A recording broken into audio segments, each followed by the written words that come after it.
perché ogni nostra attività abbia sempre da te il suo inizio e in te il suo compimento. Per Cristo.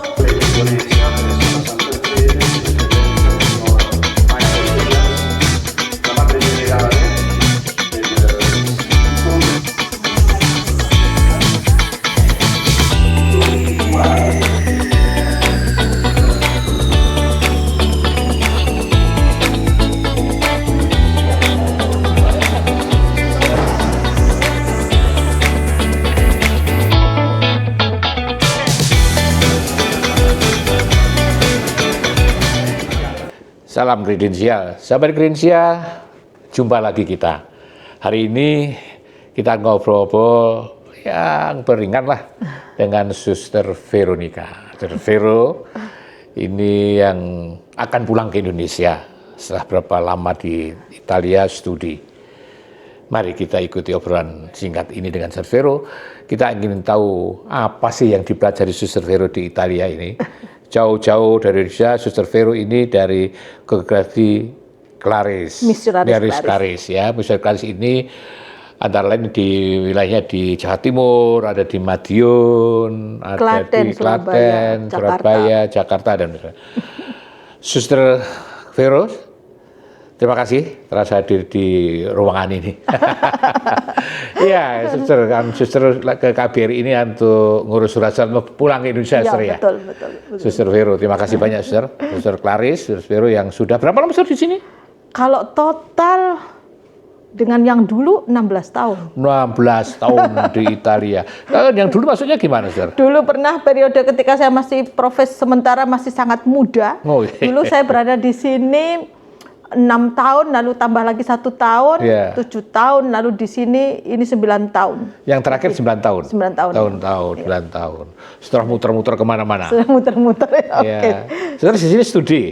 9 tahun itu studi khusus? Tidak seluruhnya ya Pak ya? Tidak seluruhnya untuk studi.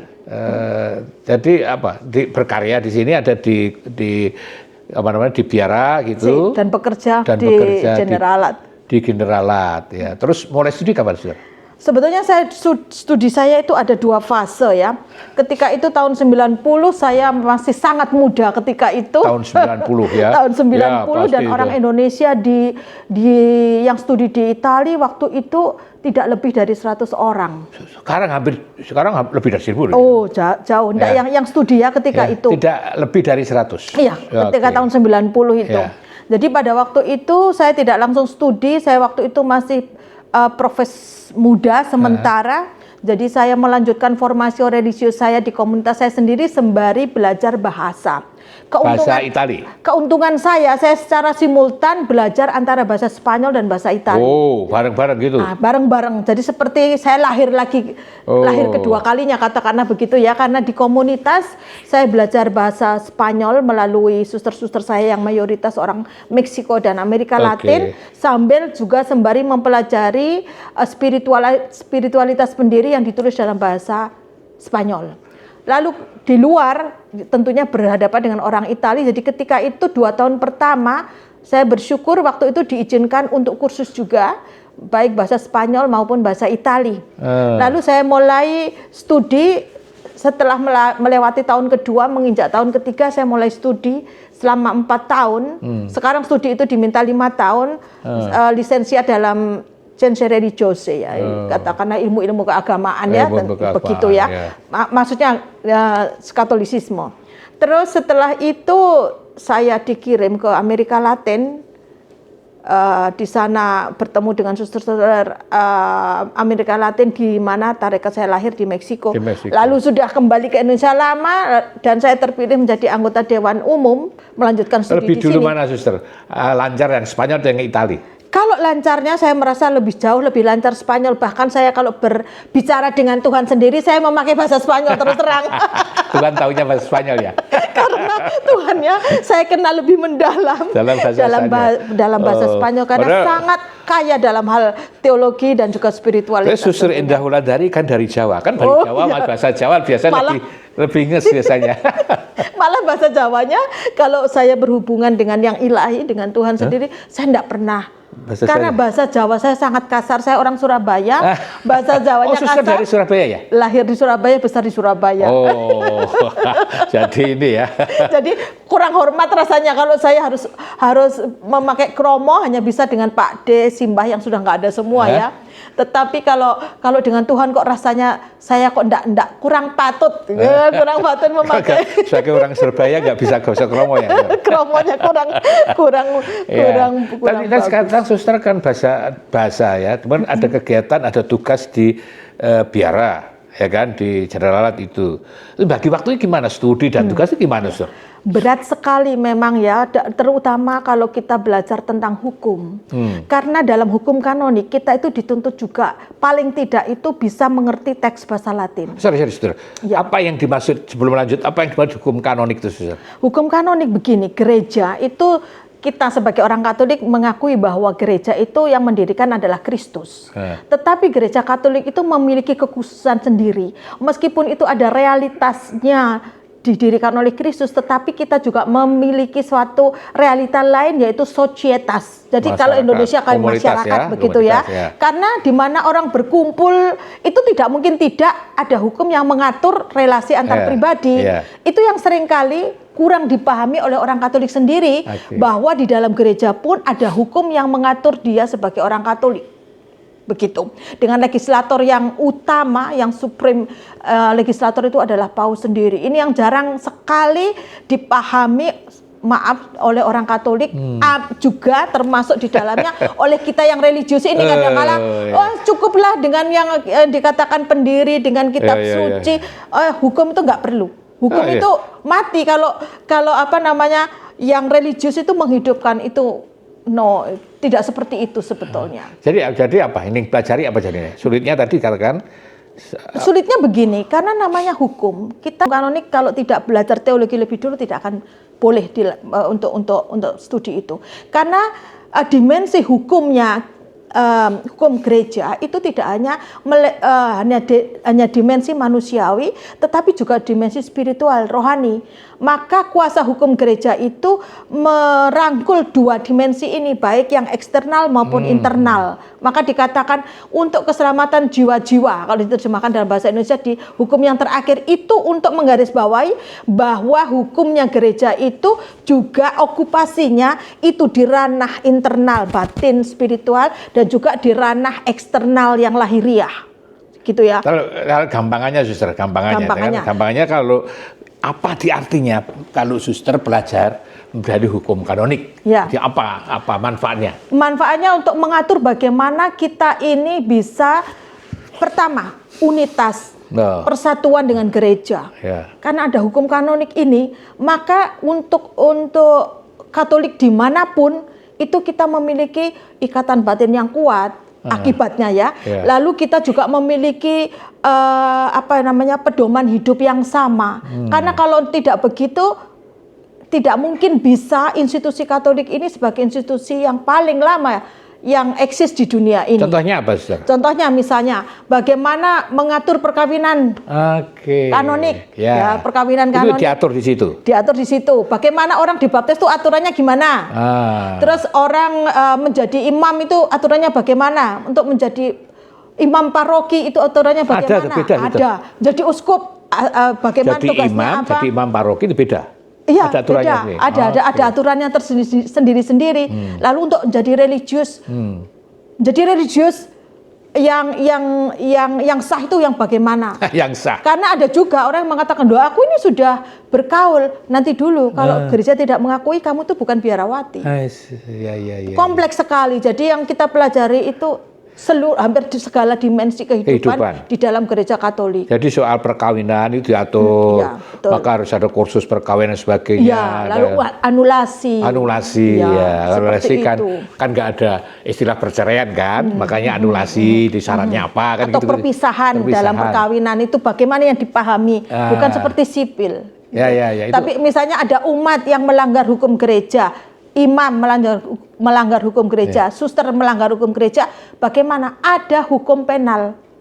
Ada hukum penal yang mengatur di dalam hukum kanonik itu. Itu makanya di setiap katakanlah keuskupan harus ada gereja. Hukum itu ya. Ya. Nah, suster itu kan satu-satunya Indonesia yang perempuan dan suster dia. Katanya ya Pak ya. Oh, iya, suster Yang dokter maksud saya ya, yang Suster dokter. Veronica Indah Wulandari ini satu-satunya dokter hukum gereja perempuan satu-satunya dokter hukum gereja di Indonesia. Mungkin di sini banyak nggak di Biasanya di fakultas-fakultas hukum gereja itu yang perempuan itu sangat sedikit. Wah, ini bahkan sangat langka ini, suster, ini sangat langka. Lalu apalagi yang selesai sampai dokter itu jarang, kebanyakan itu mungkin sampai S2 mungkin begitu dari ya. S2 doang ya. Mungkin S2. jadi satu-satunya loh suster ini mungkin di Asia juga nggak ada yang lain lagi. Ada pasti ya, pasti ada. Yang pasti satu-satunya dokter hukum gereja perempuan dari Indonesia. Gitu. Sulit kan suster belajar itu?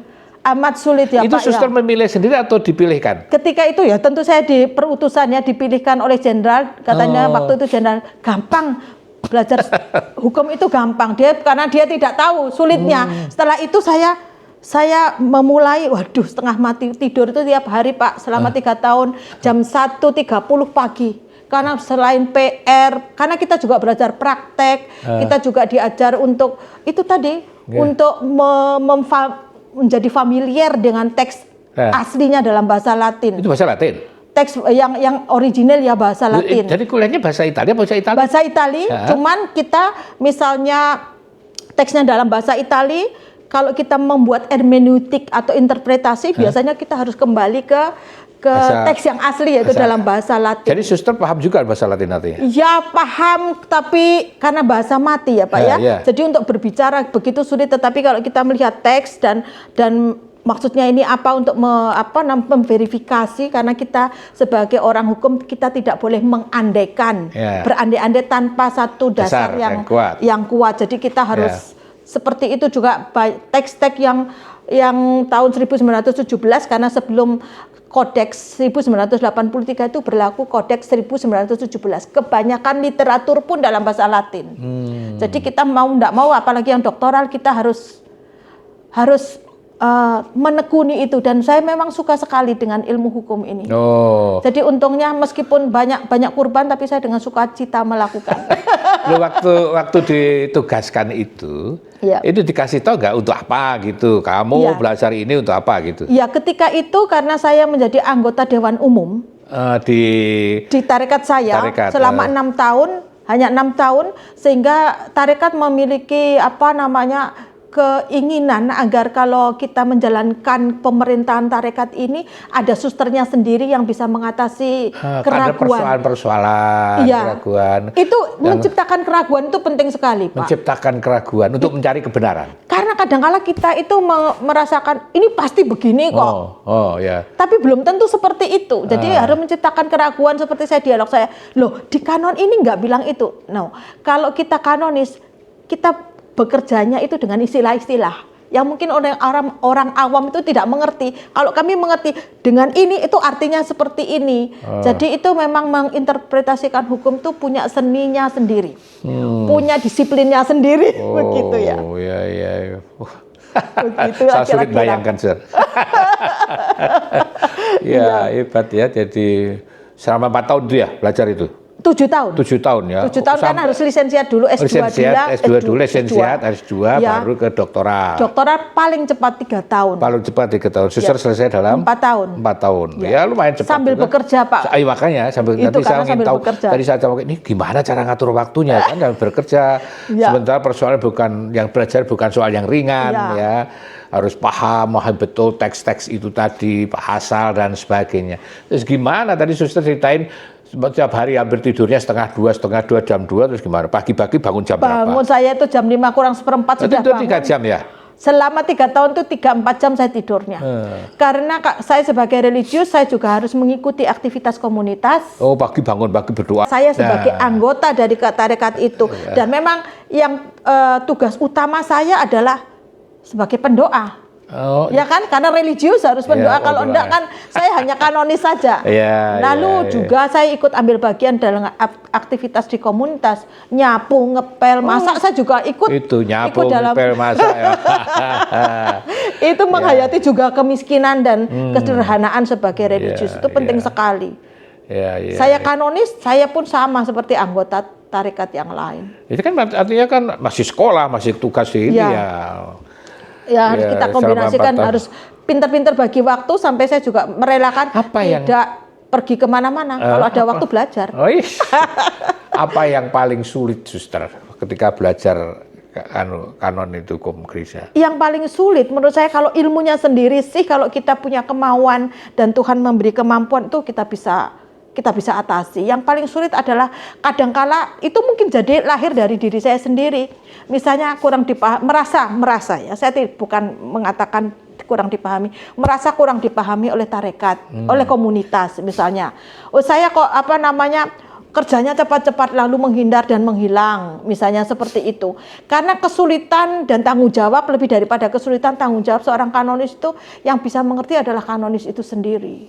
Karena saya hanya untuk menjawab satu keraguan, bisa jadi jam-jam atau berhari-hari. Kau bertanya dan bertanya terus Bertanya, lalu mencari di perpustakaan, mencari literatur seperti itu kan Pak. Kalau yang hal-hal yang praktis kan cepat bisa diatasi. Itu yang kadangkala membuat saya juga rasanya agak pekewoh gitu kalau bahasa orang orang Jawa bilang pekewoh, karena tidak bisa terlibat langsung full seperti yang lain. Gitu. Pernah nggak Suster mengalami semacam karena studi itu frustasi atau putus asa atau merasa gimana gitu? Pernah. Itu saat-saat terakhir ketika saya sedang membuat tesis saya. Saya mengalami itu di bab kedua karena saya mengambil tradisi kanonis. Kalau tradisi kanonis kita harus pergi ke runutan dari hukum. Misalnya hukum yang berlaku sekarang ini lahirnya itu bagaimana kok bisa tercipta seperti ini. Nah, saya pada waktu itu mengalami jalan buntu, lalu padahal itu baru bab kedua. Dikatakan oleh pembimbing saya, itu bab kedua ini kamu harus membuat lagi baru. Baru membongkar struktur. Karena bisa jadi kadang-kala keinginan kita seperti itu, lalu fontsnya atau sumber kepustakaannya itu sulit kita dapatkan. Itu pada waktu itu saya mau tinggalkan aja. Tapi dalam hati saya, tidak semua orang mendapatkan peluang atau kesempatan seperti ini. Mengapa saya harus berhenti di tengah-tengah. Lalu yang kedua itu ketika saya sudah akan the last minute untuk defense. Oh, yang S3 berarti. Untuk S3. Tapi kan waktu lisensiat ya? Enggak, yang S3-nya. Kalau lisensiat sih ya sulit gitu tapi masih bisa lah. Yang sulit itu karena saya pada waktu doktoral itu saya adalah dosen, saya juga adalah sekaligus murid. Loh, gimana maksudnya? Kan kalau kita membuat tesis itu kan saya harus menguasai materi itu. Betul. Seperti seorang dosen. Okay. Tapi saya ini juga seorang murid. Saya harus keluar dari kekhawatiran saya, pertanyaan-pertanyaan saya dengan konsul sana, konsul sini.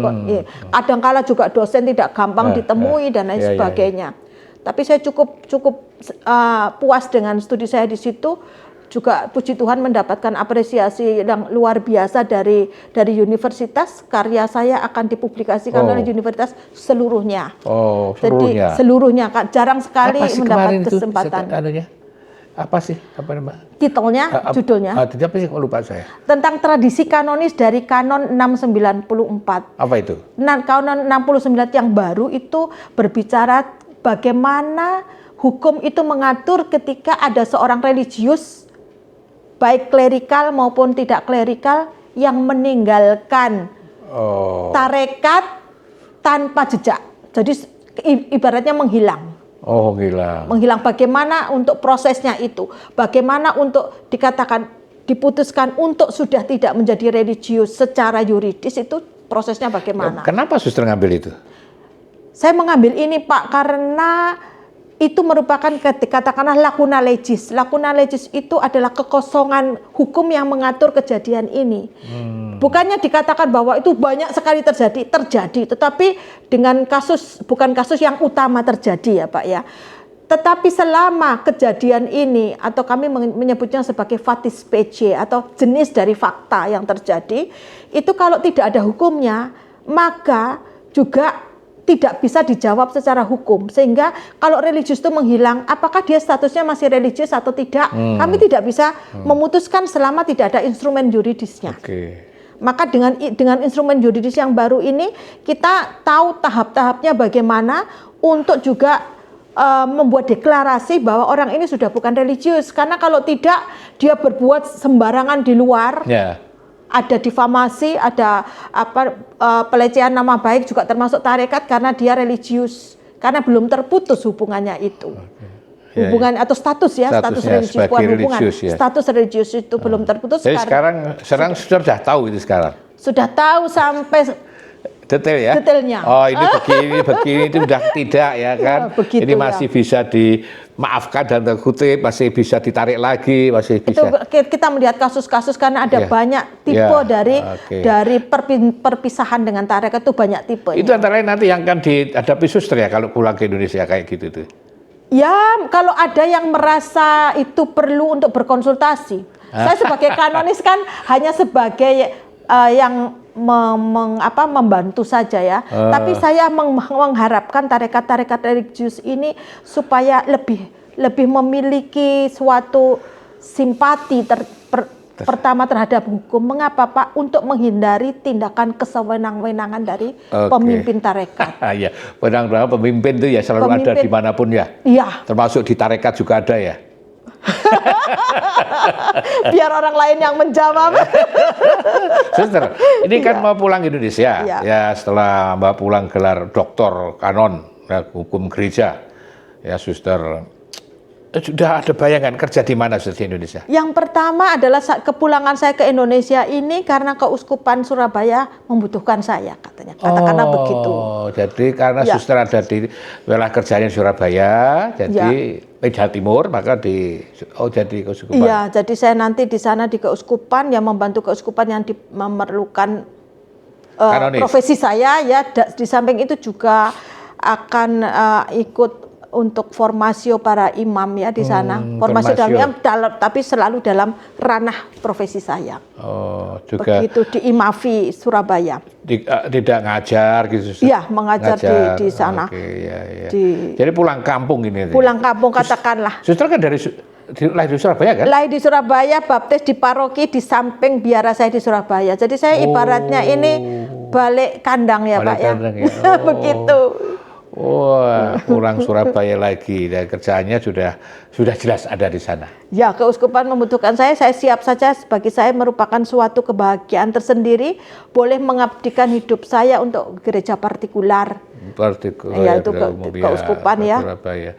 Yang masih kosong uskupnya. Ya, saya rasa masih kosong ya, sede vacante.